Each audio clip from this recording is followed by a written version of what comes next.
ঈসা আলাইহিস সালামের মৃত্যুর কয়েক বছর পর এই পৃথিবীর মধ্যে ফিতনা ফাসাদ ভরে যাবে। এই পৃথিবীর মধ্যে আবার তারা গুনাহ করতে শুরু করবে। আবার এই পৃথিবীর মানুষ তারা বিমুখ হয়ে যাবে, আল্লাহ তাআলার কাছ থেকে মুখ ফিরিয়ে নেবে। তারা এই দুনিয়ার রং তামাশায় লিপ্ত হয়ে যাবে।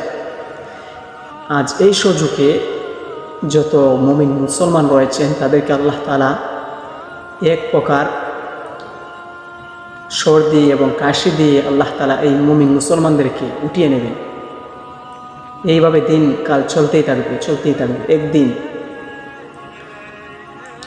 এক রাতের সমান 3 রাত হবে। এই রাতেই মানুষ, জিন, মুরুগ, যত পশু পাখি আছে তারা চটপট করতে লাগবে। তারা ভয় পাবে।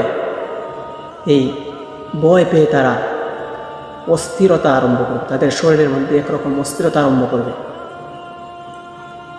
তারপর যখন সকাল হবে তখন তারা দেখবে সূর্য পশ্চিম দিকে উদিত হচ্ছে, পূর্ব দিকে নয়। তারপর কিছু সময় পর এই সূর্য আবার পূর্ব দিকে উদিত হচ্ছে। এইভাবে এই পৃথিবীটা আস্তে আস্তে ধ্বংসের দিকে চলে যাবে।